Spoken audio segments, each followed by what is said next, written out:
Всем привет! 17 октября 2021 года, Минская область, Пуховический район. В общем, сегодня решил я сделать предварительную обрезку винограда, потому что с вызреванием лозы, конечно, в этом году засада. Поэтому, чтобы потом сильно не заморачиваться, я решил срезать все, что не вызревшее, а потом из того, что осталось, уже буду планировать, как у меня будет сформирован куст. Немножко придется почесать репку, потому что вызревание, напомню, очень ужасно. Потом в конце ролика покажу, что меня порадовало в этом году в плане вызревания, а что огорчило. Так что смотрите до конца, не проматывайте, а то потом задаете вопросы в комментариях, те, на которые были ответы в этом видео. Поэтому поехали.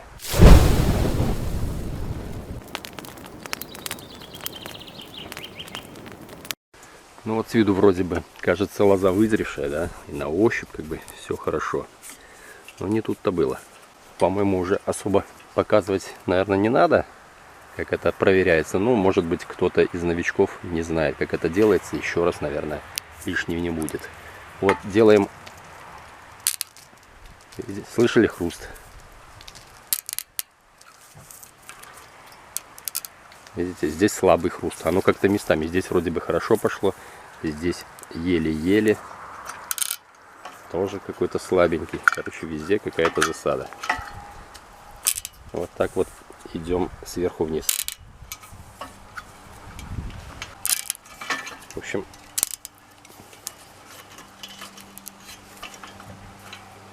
вот этот побег мне совсем как-то не нравится, хотя с виду он вообще идеален. Дальше смотрим. Вообще не хрустит. Хрустит, хрустит. О, хруст пошел, наконец-то, ура! И вот отличный хруст. Вот здесь можно уже резать. И в итоге смотрите, что у меня получилось. Это у меня Аркадия. В общем, если честно, из всех она лучше всех у меня вызрела в этом году. Та, у которой проблемы с вызреванием лозы, она показала себя на порядок лучше. Это для меня удивительно. Хотя у многих в этом году она практически вообще не вызрела. Но у меня так вот сложилось. Я ее немножечко в меру нагружал. Я ее стараюсь не перегружать. По одной грозди на побег даю. Когда совсем маленькие гроздочки, могу 2 дать на побег. Но у меня еще потом идет на арку. Побеги довольно длинные. Выкармливают неплохо. Но я всегда волнуюсь насчет вызревания лозы. Поэтому я всегда перестраховываюсь. Никогда не позволяю перегружать ее. Ни для кого не секрет, что Киш-Миш 342 венгерский, у него с вызреванием вообще все отлично. И вот после предварительной обрезки смотрите, что осталось. Где-то 50 сантиметров, где-то метр. Ну, в среднем как-то так сантиметров усредненно 70 вызревания есть. Но никак не 2 метра, как это обычно бывало. Неплохо себя показал Киш-Миш Юпитер в этом году. Смотрите, у него в принципе на метр 20 где-то на 50 сантиметров. Внизу там совсем на пару почечек. В общем, более-менее. Но это молодой куст, ему 3 года, поэтому я от него ничего такого не ожидал. Но в принципе сформировать в следующем году на 4 побега, я думаю, сделаю что-то. На черенки, к сожалению, в этом году, наверное, вообще ничего не будет. Мускат Блау. В общем, кто у меня просил Мускат Блау? Ребятки, извиняйте, смотрите, что у меня осталось после предварительной обрезки. 1, 2, 3, 4 побежка. И я просто из них сформирую 4 лозы плодоношения. Так что извиняйте, на черенки совсем ничего. Элегант, который тоже всегда без проблем вызревал. Вот смотрите, буквально вторая, ну до 3-й проволоки практически все вызрело. Тоже буквально сантиметров на 50, на 70, ну где-то там метр с хвостиком. Поэтому тоже как-то не очень в этом году. Ну и тут бегло пробегусь. Флора, вызревание тоже буквально до 2-й проволоки. Самбо более-менее тоже вызрела лоза, кое-что осталось. Тоже на плодоношение, тоже на черенки явно ничего не будет. Каталония, вообще засада у нее. Вот это то, что у меня было горизонтально привязано, прикрыто. И оно успело более-менее впритык вызреть. Только эти побеги, которые укрыты. Те, которые оставались, они, естественно, вообще никак не вызрели. Значит, здесь у меня еще в шалаше подарок не цвета, я даже его показывать не буду. Это этого года посадка, там 2 побега, они совсем зеленючие, вообще не хочет вызревать. Вот подарок не цветая. В общем, там только-только типа начинается. И лист пока еще живой, потому что я здесь не пропалывал, оно в траве лежит практически, эта лоза горизонтально. Еще раз дал туда сернокислого калия 60 грамм на 10 литров. Ну, правда, я сделал дозировку 5 литров, чтобы не заливать такой молодой куст. Ну, посмотрю, может быть, все-таки еще успеет. Хотя бы на пару почек. Посмотрим. Алешка, который я собирался корчевать в этом году, в общем, саженцы все рассадил. Свободное место было. Поэтому, ладно, еще оставил его, возможно, на год. А возможно, я что-то найду, какой-то черенок. Хотя маловероятно, что у кого-то вообще в этом году будут черенки. Возможно, что-то на него прибью. Попробую, почему бы нет. Честно говоря, вот у него проблем никогда не было с вызреванием лозы, но тоже буквально так, ну, до 3-й проволоки у него в этом году более-менее. Там тонкомеры, я просто их удалил, они мне нафиг не надо, а более-менее нормальной толщины побеги вот оставил. Ну и тоже, может, сформирую, еще год у меня простоит. Преображение. Отводок прошлого года. Получил несколько сигналок с него. В общем, вызревание буквально, ну, сантиметров по 80, наверное, у него есть. Хотя у него всегда особо так, ну, не идеально лоза вызревала. Тоже вроде бы более-менее себя повел. Дубовский розовый, кстати, о птичках. Смотрите, какая лозянечка. В общем, то, что шло с корней, конечно, лоза ужасно вызревала. Я, честно говоря, вообще не ожидал, что хоть что-то вызрет. Она зеленючая была, но вот что-то успела на пару бочек. Значит, вот побежек буквально на метр созрел. Вот побежек на метр. Вот там сантиметров на 30. И вот там еще пару побегов. Буквально сантиметров по 70. Ну, этот на метр, наверное. Веер из него не получится, поэтому в следующем году я, в общем, как-то изголюсь и сделаю от него, ну, что-то типа, может, кордона. Чтобы как-то его нагрузить, потому что он будет жировать капец просто. Я его еще поиспытываю, многие уже от него избавились, потому что он плохо себя ведет. Годик он у меня еще следующий поплодоносит, посмотрим, что из этого выйдет. В общем, предварительно обрезал, что-то есть, но не густо. Прима Украины, ну, буквально там сантиметров на 60 вызрело, эти совсем по чуть-чуть. Ну, в общем, что-то вызрело. Это трехлетки. В общем, этот ряд у меня трехлетки, смотрите, какая разбежка.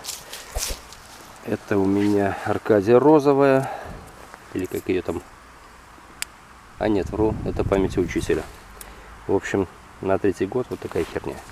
У меня лоза на нем вообще не вызревает каждый год. Не знаю, что с ним будет. Ну, посмотрю, еще следующий год будем видеть. А вот это Аркадия розовая или Гелиос. Но у него с созреванием немножко получше было, но в этом году капец засада. Велес тоже тут буквально 3-4 почки. Атос буквально несколько почек. Аладдин несколько почек. Энсет Сидлис, один рукав вообще зеленючий, я его полностью вырезал под 0, вообще не вызрело. И один, точнее не рукав, побег, и один вот сантиметров 60 вызрело. Вот взвела меня отрада в этом году. Она тоже как-то при посадке вообще лоза никогда не вызревала, не хотела вызревать. Вот на 3-й год, ну, по метру есть.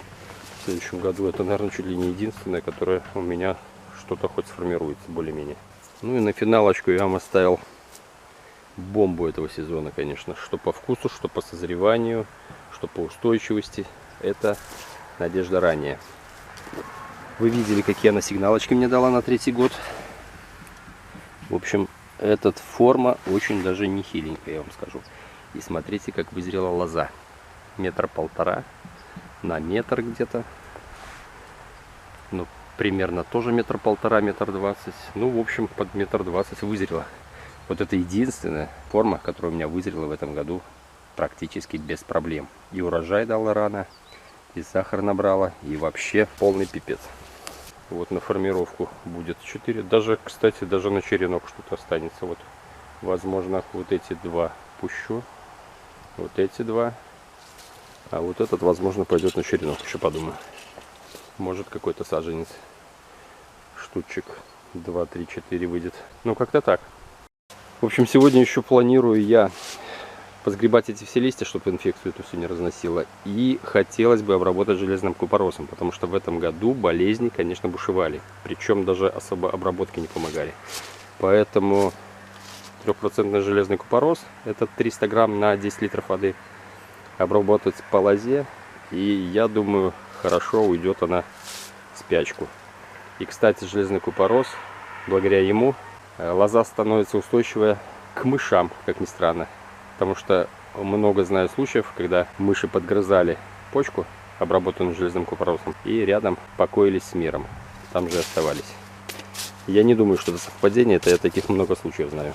Поэтому я думаю, железным купоросом все-таки надо обрабатывать тем, кто укрывает сухим укрытием. Так что берите на вооружение, пробуйте. В любом случае лишним не будет, однозначно. Когда будете обрабатывать железным купоросом, не забудьте и грунт обработать, потому что там тоже всякой гадости скопилось. Это будет профилактика тоже от болезней. Немножко подлечите грунт. Убьете все споры, которые скопились в грунте. Да, подписчики интересовались, что за чудо растение. Это обычный можжевельник. Ой, это обычная туя. Я их вчера подстригал все, приводил в товарный вид. Вот еще туйка. А вот это можжевельники. Честно говоря, название их не помню. Вон тот лесной. А вот эти какие-то благородные, так сказать, тоже их постриг, потому что от снега они начинают превращаться в елочку, растопыриваются. Но у них корневая какая-то слабая, они от сильного ветра их наклоняет. Корневая какая-то поверхностная и короткая, видимо, потому что только именно эти можжевельники почему-то у меня наклоняются. Ну и этот, смотрите, Пизанская башня, блин. Хотя я ставил подпорки, выравнивал, но не особо получилось. А вот здесь до сих пор подпорка стоит. И вот так все. Так что вот такие я вам не советую покупать. Намучаетесь. Все, народ. Кому видео было полезно, ставим лайк, подписываемся на канал. Не забывайте писать комментарии. Мне интересно, что у вас происходит и как у вас вызрела лоза. И что вы с этим делали. Я думаю, не только мне, но и другим подписчикам будет интересно. Всем удачи и пока.